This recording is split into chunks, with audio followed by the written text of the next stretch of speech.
60% സീറ്റുകളെങ്കിലും അധിക നിരക്ക് ഈടാക്കാതെ യാത്രക്കാർക്ക് ലഭ്യമാക്കണമെന്ന നിർദ്ദേശത്തിനെതിരെ വിമാന കമ്പനികൾ രംഗത്ത്.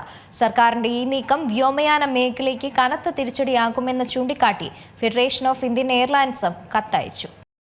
ആഭ്യന്തര വിമാനങ്ങളിൽ കുറഞ്ഞത് 60% സീറ്റുകളെങ്കിലും അധിക നിരക്ക് ഈടാക്കാതെ യാത്രക്കാർക്ക് ലഭ്യമാക്കണമെന്ന കേന്ദ്ര സർക്കാർ നിർദ്ദേശത്തിനെതിരെ രംഗത്തെത്തിയിരിക്കുകയാണ് വിമാന കമ്പനികൾ. സീറ്റ് സെലക്ഷന് ഫീസ് ഇല്ലാതെ നൽകണമെന്നായിരുന്നു ഉദ്ദേശം. എന്നാൽ സർക്കാരിന്റെ ഈ നീക്കം വ്യോമയാന മേഖലയ്ക്ക് കനത്ത തിരിച്ചടിയാകുമെന്ന് ചൂണ്ടിക്കാട്ടി IndiGo, air India, spice jet അടക്കമുള്ള ഫെഡറേഷൻ ഓഫ് ഇന്ത്യൻ എയർലൈൻസ് സർക്കാരിന് കത്തയച്ചു. സീറ്റ് തിരഞ്ഞെടുക്കുന്നതിലൂടെ ലഭിക്കുന്ന വരുമാനം വിമാന കമ്പനികളുടെ ലാഭക്ഷമതയിൽ നിർണായകമാണ്. പ്രവർത്തന ചെലവ് വർദ്ധിക്കുന്ന സാഹചര്യത്തിൽ ഈ വരുമാനം തടയുന്നത് വലിയ സാമ്പത്തിക നഷ്ടമുണ്ടാക്കുമെന്ന് കത്തിൽ പറയുന്നു.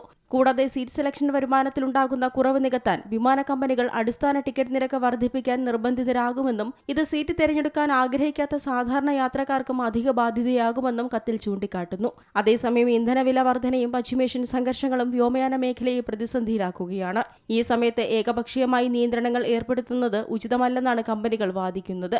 നിലവിൽ വെറും 20% സീറ്റുകൾ മാത്രമാണ് സൗജന്യമായി തിരഞ്ഞെടുക്കാൻ അനുവദിച്ചിട്ടുള്ളത്. ഇത് 60% ഉയർത്തണമെന്ന DGCA നിർദ്ദേശം പിൻവലിക്കണമെന്ന് വിമാന കമ്പനികൾ ആവശ്യപ്പെടുന്നു. News desk Zee Malayalam news. ഏറ്റവും പുതിയ വാർത്തകളും വിശേഷങ്ങളും വിരൽത്തുമ്പിലറിയാൻ സീ മലയാളം ന്യൂസ് എല്ലാ ഡിജിറ്റൽ പ്ലാറ്റ്ഫോമുകളിലും ലഭ്യം.